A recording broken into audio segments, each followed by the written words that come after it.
So, we have some new information on who the jailer actually is, what is his name, what is his purpose, and what he wants. Turns out he isn't really so black and white, he isn't just this greatest evil of all time that just wants to consume everything, or at least it isn't so obvious, and there is more depth to his character. Keep in mind, there are heavy, major spoilers in this video, so without further ado, who is the jailer, and why is he even imprisoned?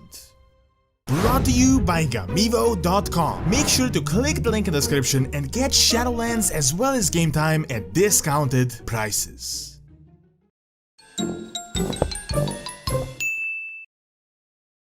As we've recently found out, there are brand new beings known as the Eternal Ones, and they're collectively known as the Pantheon of Death. Their power is Titan-like, and you could loosely call them the Dead Titans. Obviously, they don't use the same type of power, but it is possible how you have Titans of Order, Warlords of the Void. You also have the Titans of Death or of the Death Realm. These guys are all tied to the First Ones, which at the moment we know so little about. Apparently First Ones are godlike figures that most likely predate both the Titans and the Dead Pantheon and could be the oldest powers in the entire universe. Maybe the First Ones existed before that explosion of the cosmos happened and all the forces were formed and now they're just a relic of the past. Of course, this is just pure speculation from my side. So far, we know about 6 Eternal Ones. You have the Arbiter, which is not related to any covenant but seems to be one of the most important ones, if not the most important one. There is Kirestia of Bastion, Winter Queen of Ardenweld, Sire than Atreus of Revendred, Primus of Maldraxxus, and ultimately Zovaal of the Maw. Zovaal is the real name of the jailer, and the new information reveals that he isn't just some bad guy, but there is much more going on behind the scenes. A message from Primus of Maldraxxus, who is missing, says that ages ago Zovaal had betrayed all the other Eternal Ones, and for that treachery, his realm was formed where he would be kept forever. This realm is obviously the Maw. Now, we don't know whether the covenants existed before or they were formed at that point, but we found out that the main point of all these realms is to gather anima, soul energy from the living, and essentially use it to keep the jailer confined in his prison. This could mean that the main purpose of the Shadowlands isn't for eternal life for the mortals, but literally a device to keep Zovaal imprisoned. Of course, this might just be an oversimplification, but from what we've learned, if it isn't the primary purpose, it is definitely the secondary one.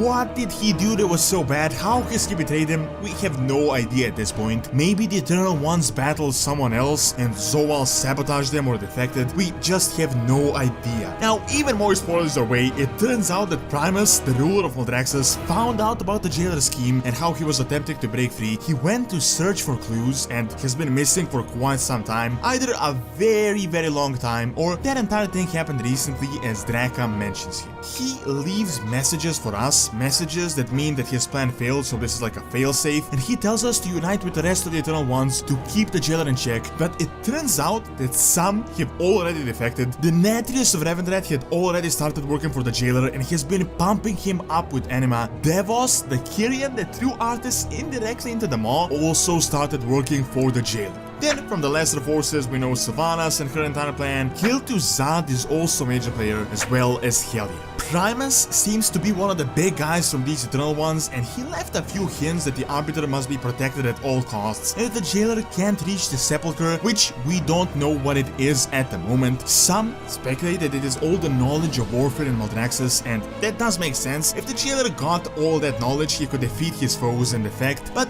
it is possible that the Sepulchre could be something entirely different. However, people have started to defect and jailer has grown more powerful than he ever was before. What if after all he isn't just a big evil bad guy and he might just be morally grey? Devos realized that the path of the Kyrians is flawed, so this could be similar to that entire light and void dichotomy of how one isn't evil or good and how both have bad and good sides. For example, before we thought the light was this pure thing of pure bliss and good, but recently we found out that they literally enslave people, do things against their will, and can be quite fanatical. The key to figuring all of this out will be finding out what exactly Zovaal did, how he betrayed them, were they fighting against someone, what was going on. Actually, you can draw a parallel here of the Titan Pantheon and Sargeras, and how the Titans imprisoned Sargeras after he went rogue and lost his mind for thousands of years. Maybe the jailer was Sargeras before Sargeras, maybe he did even worse things, or maybe he wasn't even so bad and the other Eternal Ones could be the ones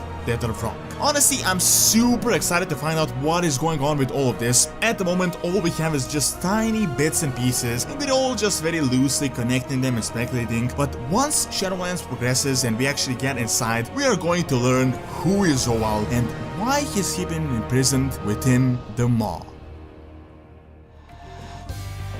Thank you for watching. Check out who really created the Lich King by clicking on the screen, and also check out Doronsmovies Academy for videos on real world history and science. See you next time.